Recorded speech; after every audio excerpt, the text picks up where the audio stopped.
Full HD gaming has been around for a little longer than 10 years now, and most gamers upgrade their computers, their consoles and their TVs for a new 1080p standard by now. But at this year's E3, the most used word at almost any press conference was 4K gaming. Hey guys, I'm Luke from Sloth, and in this video we're gonna go over 4K gaming's pros and cons and see if it's worth upgrading right now. But we also want to take it a step further and look at 8K gaming and see if it's ever gonna replace 4K in the near future and if that should hold you back from upgrading to 4K right now. So let's jump right in.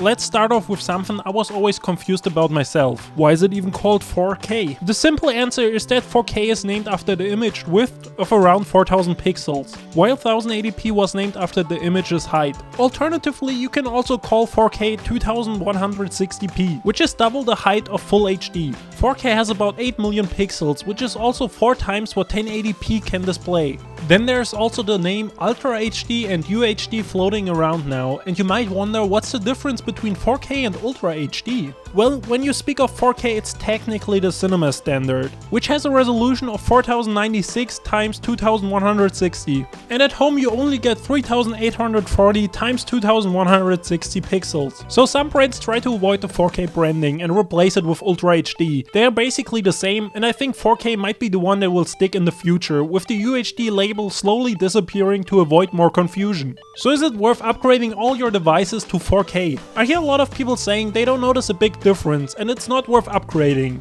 but I might have an explanation for that. Back when people moved to 1080p TVs, they didn't only upgrade their resolution, they also upgraded the size of their TV. That makes it way easier to notice a difference right away. But when buying a 4K TV, most people stay at about the same screen size they had before, which is most likely somewhere in the range of 40 to 70 inches.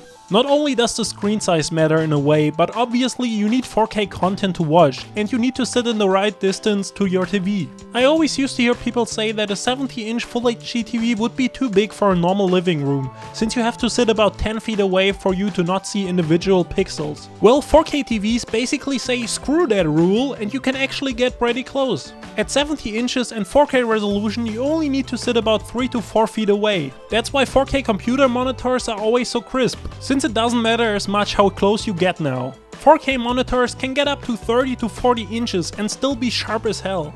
There's more and more 4K content coming out, and the Xbox One X and PlayStation 4 Pro will help showing off the potential in video games. For example, Bethesda confirmed that The Evil Within 2 and Wolfenstein 2 The New Colossus will have 4K support.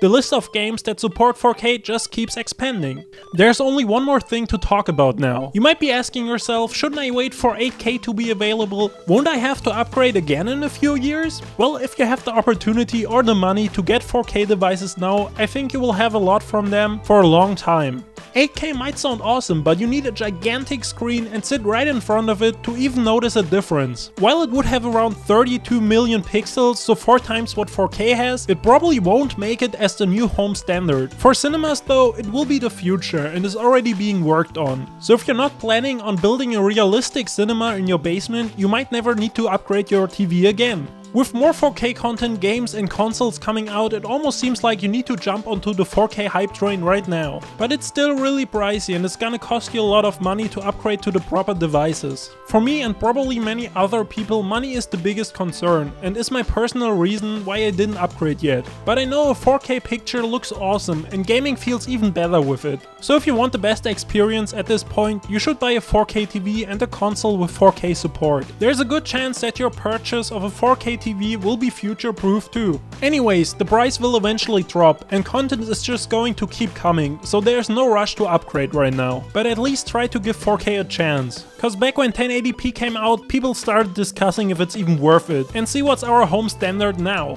Well, thank you for watching this video, and I hope I was able to teach you a little bit about 4K.